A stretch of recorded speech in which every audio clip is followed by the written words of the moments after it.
বাজারের তথ্য জানাতে এবার নারায়ণগঞ্জ থেকে যোগ দিচ্ছেন সহকর্মী গৌতম সাহা। গৌতম, বৃষ্টি বাজারের কাঁচামালের দামের ক্ষেত্রে কোনো প্রভাব ফেলেছে কি?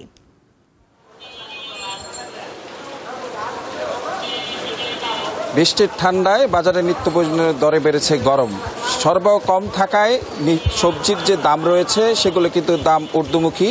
পেঁপে, আলু ছাড়া সব ধরনের সবজির দাম কিন্তু আমরা দেখতে পাচ্ছি বেশি। ঢেঁড়স, ঝিঙ্গা এবং অন্যান্য যে সবজি রয়েছে সেগুলো 60 থেকে 100 টাকা দরে কিন্তু বিক্রি হচ্ছে। আমরা যদি জানাতে চাই পেঁয়াজের দাম, সেক্ষেত্রে কিন্তু সপ্তাহের ব্যবধানে 20 থেকে 25 টাকা কিন্তু কেজিতে বেড়েছে পেঁয়াজ। যেই পেঁয়াজ বিক্রি হতো 50 থেকে 55 টাকায়, সেই পেঁয়াজ বিক্রি হচ্ছে 72 থেকে 76 টাকায় বিক্রি হচ্ছে। যদিও ভারতীয় যে পেঁয়াজটি সেটি কিন্তু সরবরাহ এখন বাজারে দেখা যাচ্ছে না। দেশীয় যে পেঁয়াজ রয়েছে সেই পেঁয়াজের দাম কিন্তু এখন হু করে বাড়ছে। সেই সাথে পাল্লা দিয়ে বাড়ছে টমেটোর দাম। যেই টমেটো বিক্রি হতো 100 থেকে 120 টাকায়, সেই টমেটো আজ বিক্রি হচ্ছে 180 থেকে 200 টাকা দরে।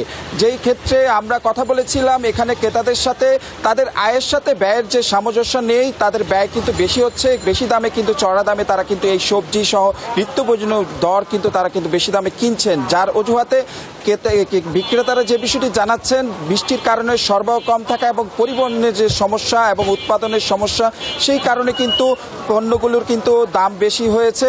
সেই সাথে আমরা যদি একটু জানাতে চাই যে ডিমের দাম, ফার্মের ডিমের দাম যেখানে ছিল যে 40 থেকে 42 টাকা, সেই ডিম কিন্তু এখন বিক্রি হচ্ছে 48 থেকে 50 টাকায়। সেই সাথে ফার্মের যে মুরগি রয়েছে সেগুলি কিছুটা শিথিল রয়েছে, সেখানে 160 থেকে 70 টাকায়। তবে সোনালী যে কক মুরগিটি রয়েছে সেটা কিন্তু 30 থেকে 40 টাকা দরে বেশি বিক্রি হচ্ছে এই সপ্তাহের ব্যবধানে। সেই সাথে আমরা ঘুরে দেখেছি মাছের বাজারে, মাছের চাপড় ইলিশের যে বাজার রয়েছে সেটা কিন্তু চড়া রয়েছে এবং সেই সাথে কিন্তু অন্যান্য মাছ কিন্তু 800 থেকে 1000 টাকা কেজি দরে বিক্রি হচ্ছে।